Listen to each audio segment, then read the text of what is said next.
Party కార్యకర్తలే, మా కుటుంబ సభ్యులు, మా అభ్యర్థి వినోద్ కుమార్ గారు, మా క్యాడర్ మొత్తం కూడా ఈసారి కసిగా పనిచేస్తుంది. 5 సంవత్సరాలు ఎంపీగా వినోద్ కుమార్ గారు లేకపోవడం వలన అభివృద్ధి మొత్తం కుంటుపడ్డది. కేంద్రం నుంచి వచ్చే ఒక్క రూపాయి కూడా నిధులు రాలేకపోయినాయి. కాబట్టి ఒక నెల లోపలనే కేసీఆర్ గారు లేని సీఎంను ప్రజలు ఎట్లయితే ఊహించుకుంటలేరో 5 సంవత్సరాలు వినోద్ కుమార్ లేకపోవడం వల్ల సేమ్ అదే ఊహించుకుంటే ఈసారి ఎట్టి పరిస్థితుల్లో వినోద్ కుమార్ గారిని అత్యధిక మెజార్టీతో మేము గెలిపించుకుంటామని చెప్పేసి ఆల్మోస్ట్ ఆల్ శపథం చేసినట్టు చేయించారు. ఎందుకంటే మాకు బండి సంజయ్ ఇప్పుడు ఎంపీ గెలిస్తే మాకు నష్టం జరిగింది తప్ప కానీ లాభం జరగలేదు. అదే వినోద్ కుమార్ ఉన్నప్పుడు మాకు లాభం జరిగింది. కాబట్టి మా లాభం కోసమైనా ఎట్టి పరిస్థితుల్లో మా గ్రామ అభివృద్ధి కోసమైనా మేము వినోద్ కుమార్ గారు గెలిపించుకుంటామని చెప్పేసి ఖరాఖండిగా చెప్పడం జరిగింది. ఈరోజు ఒక్కసారి మొన్న జరిగిన 2023 ఎన్నికలలో ఒకసారి పరిశీలిస్తే మొత్తం 7 కాన్స్టిట్యూన్సీల్లో 3 మేము ఎమ్మెల్యే గెలిచాం. కౌశిక్ రెడ్డి గారు, కేటీఆర్ గారు, మేము. తర్వాత 4 ఎమ్మెల్యేలు కాంగ్రెస్ గెలిచారు. మొత్తానికి కూడా చూస్తే మాకన్నా ఒక 5,650 ఓట్లు కాంగ్రెస్ పార్టీకి తక్కువనే పడ్డాయి. అంటే మేము ఈరోజు ఎన్నికలను పెట్టినా కూడా అయినా కూడా మొత్తాన్ని ఓట్ల పరిస్థితి చూస్తే ఈ లోక్సభ ఎన్నికలలో మాకు 5,600 ఓట్లు కాంగ్రెస్ పార్టీ కన్నా ఎక్కువనే ఉన్నాయి. సో 3వ స్థానంలో బీజేపీ ఓటింగ్ బ్యాంక్ ఉన్నది. అందుకే 5,600 దీన్ని పెంచుకుంటాం. ప్రతి గ్రామంలో ఎక్కడ పొరపాటు జరిగినాయి, ఏ సెక్షన్లో మాకు ఓట్లు వేయాలని చూసేసి ప్రతి బూత్లో మినిమం 100 ఓట్లు పెంచుకునేవి చేస్తే గిట్ట మాకు మినిమం 1,00,000 ఓట్లతో గెలుస్తామని చెప్పేసి ఆ ధైర్యంతో, ఆ కమిట్మెంట్ తోటి ఈరోజు పార్టీ మొత్తం కూడా ముక్తకంఠంగా చెప్పడం జరిగింది. కాబట్టి వినోద్ కుమార్ గారు ఎంపీగా ఉన్నారు 2017 సంవత్సరంలో. నేను ఎమ్మెల్యేగా ఉన్నాను. గౌరవ ముఖ్యమంత్రి కేసీఆర్ గారు మాకు కరీంనగర్ స్మార్ట్ సిటీ ఇవ్వడం జరిగింది. ఆ రోజు బండి సంజయ్ అనే వ్యక్తి ఎంపీగా లేడు, కేవలం కార్పొరేటర్గా మాత్రమే ఉన్నాడు. సుమారు 1000 కోట్లతోటి ఈరోజు కరీంనగర్ డెవలప్మెంట్ జరుగుతుందంటే ఆ రోజు వినోద్ కుమార్ గారు వెళ్ళి ఆ కేంద్రంలో ఎంపీగా ఉండి ఆ రోజు కేంద్రంతో మాట్లాడి ఈరోజు తీసుకోవడం జరిగింది. మరి దాని తర్వాత డబుల్ ఇంజిన్ సర్కార్ ఒకటి, ఒక దిక్కు మోడీ గారు ప్రధానమంత్రి ఉన్న బండి సంజయ్ ఎంపీ ఇంకోనప్పుడు మరి ఇంతవరకు ₹1 ఎందుకు నిధులకు రాలేదు. సో అందుకే అభివృద్ధి కుంటుపడ్డది, వెనుకంజపోయింది.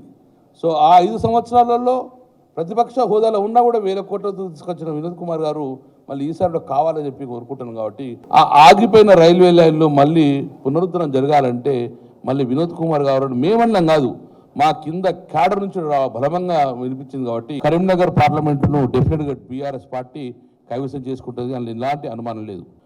గౌరవ మంత్రి గారు శ్రీధర్ బాబు గారు చాలా మాట్లాడింది ఈరోజు. ఉన్నాం నెల రోజుల లోపలే మేము అన్నీ చేస్తామా, 10 సంవత్సరాలు ఏం చేస్తున్నావు, ఇంత ఓపిక లేదు అని అనడం జరుగుతుంది. 7వ తారీఖున ప్రమాణ స్వీకారం చేస్తాం, 9వ తారీఖు నుంచే అమలు చేస్తాం 6 గ్యారెంటీలు అన్నది మీరా మేమా. రైతు బంధు ఇంతవరకు పల్లె. రుణమాఫీ ఏమన్నారు, తొందరతో కట్టండి, మా ప్రభుత్వం వస్తుంది, వెళ్ళండి, వెళ్ళిపోయి మళ్ళీ రుణాన్ని తీసుకొని 2 లక్షల రూపాయలు అంటే మీ మీద నమ్మకంతో 2 లక్షలు రుణం తీసుకున్నారు. 9 వాయే, ఈరోజు 4 అయిపోయాయి. రైతు బంధు పడకపోయా, రుణమాఫీ పడకపోయా. ఇది అడిగితే మాకు ఓపిక లేదని ఉంటుంది. మేము కాదుగా అన్నది, ప్రజలకు మీరేగా ఓట్లు వేసుకున్నది, మీ మాటలు నమ్మిరు కదా, మీ మాటలు నమ్మిరు కాబట్టి మేము మిమ్మల్ని గుర్తు చేస్తున్నాం. పంట నారేసుకోవాలి వెయిట్ చేస్తున్నారు. దీని తర్వాత మళ్ళీ మీకు 3 నెలల తర్వాత ఇప్పుడు గుర్తు చేస్తున్నాం. మేము మళ్ళీ ఓపికలే అనకుర్రి. ఏమన్నారు మీరు, కొనుగోలు కేంద్రాల దగ్గరకే వెళ్ళి మేము పంట కొనుగోలు చేస్తాం, ఎంఎస్పీ ఇస్తాం, ఎంఎస్తో పాటు 500 బోనస్ ఇస్తా అంటున్నారు. దయచేసి ఇంకా 3 నెలల ముందే మీకు గుర్తెత్తున్నాము, ఈసారి మీరు కొనుగోలు కేంద్రాల నుంచి రైతుకు పడే డబ్బులు 500 బోనస్ తోటి తప్పక ఇవ్వాలి. అది 100 రోజుల లోపల వస్తాయి కాబట్టి అది తప్పక ఇవ్వండి. సకాలంలో విత్తనాలు వేసుకోవాలంటే చాలామంది రైతులు ఈ రైతు బంధు కోసం వేడి చేస్తున్నారు. మరి వాళ్ళకి విత్తనాలు వేసుకోవన్నా వద్దా? అందుకే రైతు బంధు వేయమంటున్నాం మేము. మీరు ఓపిక లేదంటే మరి రైతు అయితే ఆగడు కదా, పొలం సీజన్ ఆగదు కదా. మేము రైతుల పక్షాన మాట్లాడుతున్నాం. మిగతా మీకు స్కూటర్లు ఇస్తారా తర్వాత అర్జెంట్ లేవు. మాకు కావాల్సింది ఇప్పుడు ఇమ్మీడియట్గా రైతు బంధు పడాలి. పడితే రైతులకు ఇమ్మీడియట్గా పంటకు సంబంధించిన విత్తనాలు ఉనుకొచ్చుకుంటారు, యూరియా బస్తాలు ఉనుకొచ్చుకుంటారు, ఆ నాట్లకు సంబంధించిన విత్తనాలు ఉనుకొచ్చుకుంటాడు. దానికోసం మెడ మీద ఉన్నది కాబట్టి రైతు బంధు ఇవ్వమని చెప్పి డిమాండ్ ఇస్తున్నాం.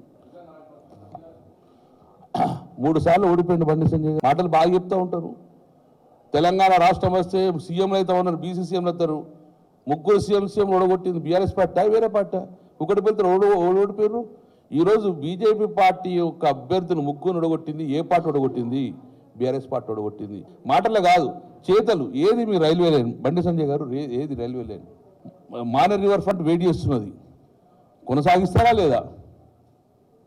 రేపు పొద్దున మీకు మొన్న డబుల్ ఇంజన్, మోదీ గారు ప్రధానమంత్రి ఉన్నారు, మీరు ఎంపీ గారు ఉన్నారు, ఈ డబుల్ ఇంజన్ ఫెయిల్ అయినాయా?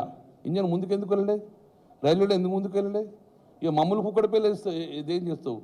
మీ ఊరు అంతర్గతం కొట్లాడుకొని మీరే కుక్కడి వెళ్తే తీసుకొని బయట వారేసుకున్నారు.